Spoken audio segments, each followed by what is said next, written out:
नमस्कार और स्वागत है। आज हम बात कर रहे हैं शेखर जोशी जी की लिखी कहानी कोसी का घटवार। जी। ये कहानी हमें कुमाऊं के पहाड़ों में ले जाती है। एक भूतपूर्व फौजी गुसाई उसके जीवन में, जो अब नदी किनारे एक पंचक्की मतलब घट चलाता है। हाँ, और ये सिर्फ एक कहानी नहीं है। इसे हम एक तरह से एक स्रोत की तरह देख सकते हैं, जिससे हम अकेलेपन, गुजरे वक्त की यादों और जिंदगी की जो परतें हैं, उन्हें खोल सकते हैं। बिल्कुल। हमारा मकसद यही है कि इस कहानी के जो गहरे अर्थ हैं, उन्हें समझें और देखें कि ये आज भी क्यों मायने रखती है। सही कहा। कहानी का माहौल भी बड़ा खास है।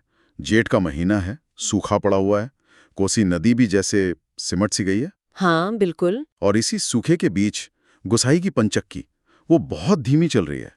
सुबह से शाम हो जाती है, पर ज्यादा अनाज पिसी नहीं पाता। और ये जो बाहर का सूखापन है ना, वो जैसे गुसाई के अंदर का जो अकेलापन है, उसी का अक्स लगता है। हाँ। उसका मन कहीं नहीं लगता, चिलम में भी नहीं।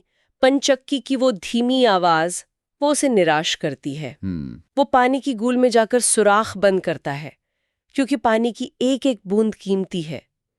ये सब दिखाता है कि वो कितना अकेला है और अपनी परिस्थितियों से जूझ रहा है। और उसका ये अकेलापन तब और ज्यादा महसूस होता है जब वो एक ग्राहक को दूर से ही लौटा देता है। हाँ, कह देता है कि भाई अभी देर लगेगी, ऊपर वाली चक्की पर चले जाओ।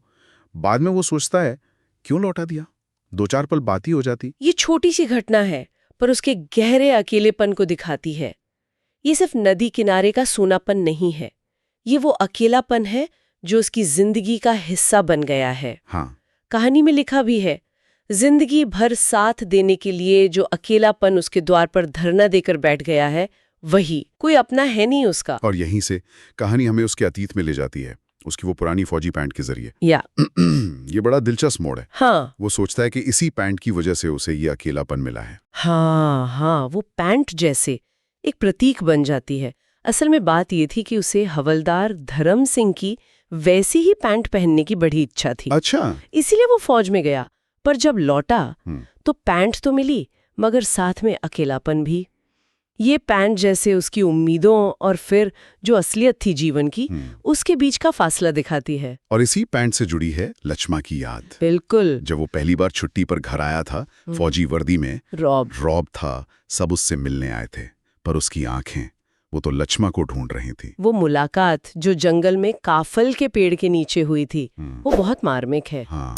वो काफल खाना, हंसी मजाक, फिर वो रस का पैंट पर गिरना और लक्ष्मा का कहना कि मेरी पूरी बांह की कुर्ती इसमें से निकल आएगी। ये उनके रिश्ते की वो जो सहजता थी, मासूमियत थी, उसको दिखाता है। और फिर गुसाई का वादा, तेरे लिए मखमल की कुर्ती ला दूंगा। हाँ, एक वादा जो कभी पूरा नहीं हो पाया। क्यों? क्योंकि लक्ष्मा के पिता ने उन्होंने एक फौजी को बेटी देने से इनकार कर दिया, जिसका कोई ठिकाना न हो। ये उस समय का जो सामाजिक यथार्थ था, उसे भी दिखाता है, जहां लोग सुरक्षा और स्थिरता को ज्यादा महत्व देते थे, शायद। फिर उसे किशन सिंह से पता चलता है कि लक्ष्मा की शादी हो गई राम सिंह से। हाँ, और ये खबर सुनकर गुसाई का जैसे टूट जाना, उस दिन जरूरत से ज्यादा रम पी लेना, फिर सजा पाना, ये सब उसके गहरे सदमे को दिखाता है। बिल्कुल। और फिर छुट्टी से पहले लक्ष्मा से उसकी वो आखिरी मुलाकात, हाँ। जहां लक्ष्मा गंगनाथ जू की कसम खाकर कहती है कि वो वही करेगी जो गुसाई कहेगा, जो कि एक झूठी कसम थी, और उसका बोझ गुसाई सालों तक ढोता रहा। हाँ, वो सोचता भी है कि कभी लक्ष्मा मिलेगी तो कहेगा कि भाई गंगानाथ का जागर लगाकर प्रायश्चित कर ले। बिल्कुल। यहाँ ये गंगनाथ जी का जिक्र आता है, जो स्थानीय देवता हैं। उनकी झूठी कसम खाना शायद बहुत गंभीर माना जाता होगा वहां। निश्चित रूप से ये उस क्षेत्र की जो सांस्कृतिक मान्यताएं हैं, उन्हें दर्शाता है। और गुसाई का ये सोचना दिखाता है कि वो उस कसम को कितनी गंभीरता से लेता है, और शायद कहीं ना कहीं लक्ष्मा के लिए भी चिंतित है। शायद इसीलिए वो 15 साल तक गांव नहीं लौटता, लगातार ट्रांसफर लेता रहता है। हाँ, बिल्कुल। और 15 साल बाद जब वो रिजर्व में लौटता है, तब तक जाहिर है बहुत कुछ बदल चुका होता है। वो अकेला है, पंचक्की चला रहा है, और बस अतीत की यादों में खोया रहता है। यहाँ कहानी वापस वर्तमान में लौटती है। और तभी एक अनअपेक्षित मोड़ आता है कहानी में। क्या? वो देखता है कि पहाड़ी पगडंडी से एक औरत सिर पर बोझा लिए उसी की पंचक्की की ओर आ रही है। अच्छा। पहले तो वो उसे भी लौटाने की सोचता है ना? हाँ, पर आवाज नहीं देता। वो औरत घाट के पास आकर पूछती है, कब बारी आएगी जी? रात की रोटी के लिए भी घर में आटा नहीं है। और गुसाई को आवाज कुछ जानी पहचानी सी लगती है। हाँ, वो चौंकता है, पर आटे की वो सफेदी और बोझ की वजह से पहचान नहीं पाता। व्यस्त होने का नाटक करता है। औरत दोबारा पूछती है। हाँ। इस बार गुसाई को जवाब देना पड़ता है। दबी हुई आवाज में कहता है, देर तो होगी ही। और औरत बिना कोई मिन्नत किए लौटने लगती है। और तभी जैसे ही वो मुड़ती है, गुसाई उसे पहचान लेता है। अरे, वो लक्ष्मा है। 15 साल बाद। हाँ, वो हताश होकर उसे जाते देखता रहता है। उसे बुलाने की बहुत तेज इच्छा होती है, पर झिझक वो हावी हो जाती है। फिर एक आवेग में लड़खड़ाती सी आवाज में वो पुकारता है, लक्ष्मा। आवाज धीमी थी, लक्ष्मा सुन नहीं पाती। फिर दूसरी बार वो खुद को संभाल कर स्वस्थ होकर पुकारता है, लक्ष्मा। इस बार लक्ष्मा मुड़ती है, शक से पूछती है, मुझे पुकार रहे हैं जी? गुसाई अब एकदम संयत होकर कहता है, हाँ, ले आ, हो जाएगा। ये पल बड़ा नाटकीय है। बहुत ज्यादा। 15 साल बाद एक ऐसी मुलाकात जिसकी शायद उसने कभी कल्पना भी नहीं की होगी। और इस अचानक हुई मुलाकात से जो एक असहजता है, उससे बचने के लिए गुसाई व्यस्तता दिखाता है। लक्ष्मा पिसान रखकर बाहर आती है, धूप से बचने के लिए दाड़िम के पेड़ की छां खोजती है और आभार जताती है, तुम्हारे बाल बच्चे जीते रहें घटवार जी। हाँ, और गुसाई जिसके कोई बाल बच्चे नहीं है, वो मनी मन मुस्कुराता है और फिर सीधे मुद्दे पर आता है। क्या कहता है? जीते रहे तेरे बाल बच्चे लक्ष्मा, मायके कब आई। अरे वाह, सीधा नाम ले लिया। हाँ, और इस सीधे सवाल और नाम लेने से लक्ष्मा चौंक जाती है। तुम? वो विस्मय से उसे देखती रह जाती है। फिर गुसाई बताता है कि वो पलटन से लौट आया है और घट लगा लिया है। फिर वो बच्चों के बारे में पूछता है। लक्ष्मा सिर हिलाकर कुशलता बताती है, पर नजरें जमीन पर गड़ाए रखती है। वो दाड़िम के फूल की पंखुड़ियां तोड़ने लगती है। ये उसकी बेचैनी या शायद कुछ छिपाने की कोशिश। हाँ, बिल्कुल। गुसाई जब पूछता है कि मायके में कितने दिन रुकने वाली है, हाँ, तो लक्ष्मा खुद को रोक नहीं पाती। वो रो पड़ती है, सिसकियां लेती है। ओह। गुसाई समझ नहीं पाता कि क्या कहे। हाँ, तभी उसका ध्यान जाता है कि लक्ष्मा के गले में चिरेऊ नहीं है, मतलब सुहाग का चिन्ह। अच्छा। वो हतप्रभ रह जाता है। ये एक तरह का खामोश खुलासा है कि लक्ष्मा अब विधवा है। ओह, अब लक्ष्मा अपना दुखड़ा बताती है। हाँ, माँ की मृत्यु, बेटे के सहारे जीना, जेठ जेठानी से अलग होना, काका काकी का स्वार्थ जो उसकी जमीन पर नजर रखे हैं। ये सब पहाड़ी समाज में एक अकेली औरत का जो संघर्ष होता है उसे दिखाता है। पर वो कहती है कि उसे किसी का हक नहीं चाहिए, वो मेहनत करके गुजारा कर लेगी। हाँ, ये उसकी मजबूती और उसका स्वाभिमान दिखाता है। गुसाई चुपचाप सुनता रहता है। वो देखता है कि 15-16 सालों ने लक्ष्मा के चेहरे पर निशान छोड़े हैं, पर उसे लगता है कि उस छाप के नीचे आज भी वो 15 साल पहले वाली लक्ष्मा है। ये एहसास कहानी में एक खास मार्मिकता लाता है। फिर माहौल बदलने के लिए लक्ष्मा धूप की तेजी की बात करती है। हाँ, गुसाई उसे छांव में बुलाता है और उसका अनाज पीसने के लिए डाल देता है। फिर वो चाय बनाने की तैयारी करता है। ये छोटी छोटी चीजें, चाय बनाना, दुकान से दूध लाना, ये जैसे उनके बीच की जो असहजता है उसे कम करने की कोशिश लगती हैं। बिल्कुल। तभी लक्ष्मा का छोटा बेटा वो भी वहां आ जाता है। अच्छा, बच्चा माँ से कुछ मांग रहा होता है जिसे लक्ष्मा झिड़क देती है। गुसाई आटा गूंदकर रोटी बनाने लगता है, पर लक्ष्मा खुद बनाने की इच्छा जताती है और गुसाई मान जाता है। वो उसे रोटी बनाते हुए देखता है, गोल रोटियां, हाथों की तेजी, कलाई के कणों की खनक, और उसे पंचक्की की चिड़ियों की वो किटकिट वो नीरस लगने लगती है। ये दिखाता है कि लक्ष्मा की मौजूदगी ने उसके सूनेपन में एक अलग रंग भर दिया है, भले ही कुछ देर के लिए। हाँ, फिर वो बच्चे वाला प्रसंग आता है, बड़ा मार्मिक है वो भी। हाँ, गुसाई बच्चे को रोटी देना चाहता है, पर लक्ष्मा संकोच करती है, मना करती है, कहती है वो घर से खाकर आया है। मगर बच्चा, वो तो बच्चा है, वो सच्चाई उगल देता है। कहाँ रखी थी रोटियां घर में? ओह।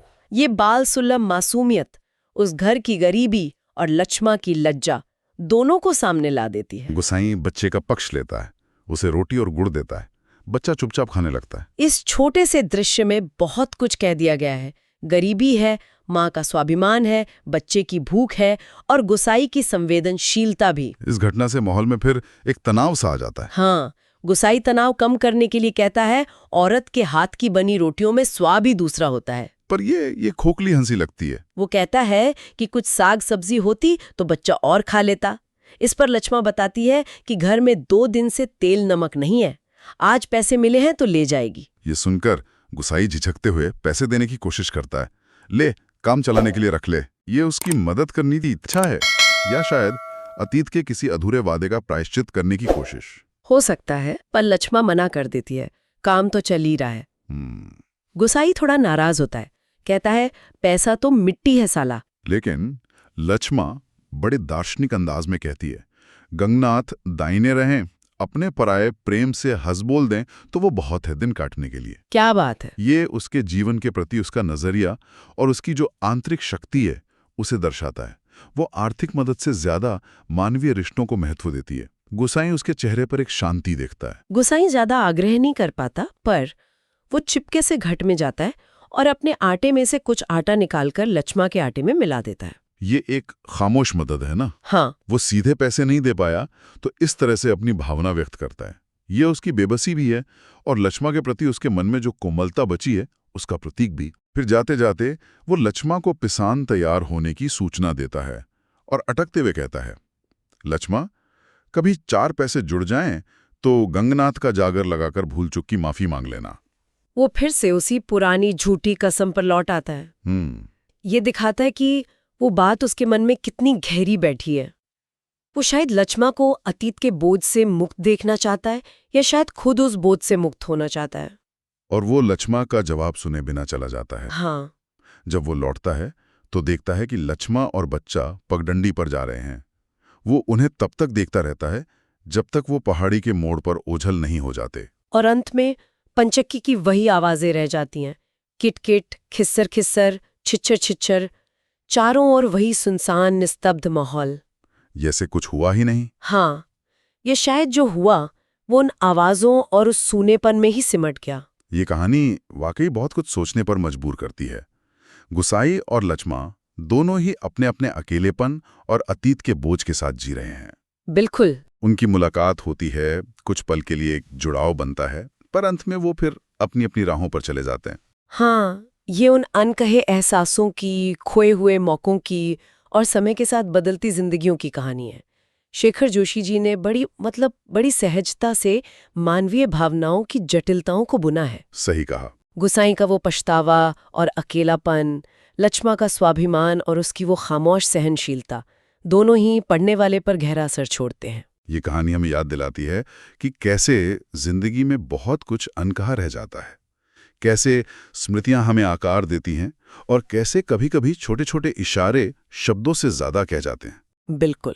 और ये सिर्फ गुसाई या लक्ष्मा की कहानी नहीं है, ये किसी भी इंसान की कहानी हो सकती है जो अतीत की यादों, छूटे हुए रिश्तों और वर्तमान की सच्चाइयों के बीच एक संतुलन बनाने की कोशिश कर रहा हो। हाँ। कहानी का अंत खुलासा है लेकिन बहुत प्रभावी है। वो सूनापन और पंचक्की की वो आवाजें लंबे समय तक जहन में गूंजती रहती हैं। तो इस कहानी कोसी का घटवार से हमने देखा कि कैसे एक साधारण सी लगने वाली पृष्ठभूमि में मानवीय भावनाओं का कितना गहरा समंदर छिपा हो सकता है। हाँ। अकेलापन, स्मृति, समय का प्रभाव और अनकही बातें, ये सब मिलकर एक बेहद मार्मिक तस्वीर बनाते हैं। और ये सवाल छोड़ जाते हैं कि क्या गुसाई और लक्ष्मा के बीच का ये अनकहा रिश्ता वहीं खत्म हो गया या उनकी जिंदगी में इसका कोई असर बाकी रहा होगा। कहानी हमें ये सोचने पर मजबूर करती है कि हमारे अपने जीवन में भी कितने ऐसे अनकहे अध्याय होते हैं। इस गहरी पड़ताल के लिए धन्यवाद। उम्मीद है हमारे श्रोताओं को शेखर जोशी की इस कहानी के इन पहलुओं पर विचार करके अच्छा लगा होगा। जरूर। अब एक अंतिम विचार श्रोताओं के लिए छोड़ते हैं। हाँ। गुसाई और लक्ष्मा की तरह क्या हमारे आसपास या हमारे अपने जीवन में भी ऐसे रिश्ते हैं जो वक्त और हालात के कारण खामोशी में सिमट गए हैं, जहां बहुत कुछ अनकहा रह गया है? इस पर जरूर सोचिएगा। आज के लिए बस इतना ही। अगली बार फिर मिलेंगे एक नई कहानी और उसके गहरे विश्लेषण के साथ। सुनते रहिए। सुनने के लिए आपका बहुत बहुत धन्यवाद। हाँ, और अगर आपको ये कहानी और ये चर्चा पसंद आई हो तो इसे लाइक करें, अपने दोस्तों और परिवार के साथ शेयर करें। और हमारे चैनल आज की कहानी को सब्सक्राइब करना ना भूलें। साथ ही वो जो बेल आइकॉन है उसे भी दबा दें ताकि अगली कहानी आने पर आपको तुरंत पता चल जाए। आपके कमेंट्स हमें और बेहतर करने की प्रेरणा देते हैं, तो कृपया अपनी राय जरूर लिखें। मिलते हैं अगली कहानी में। नमस्कार। नमस्कार।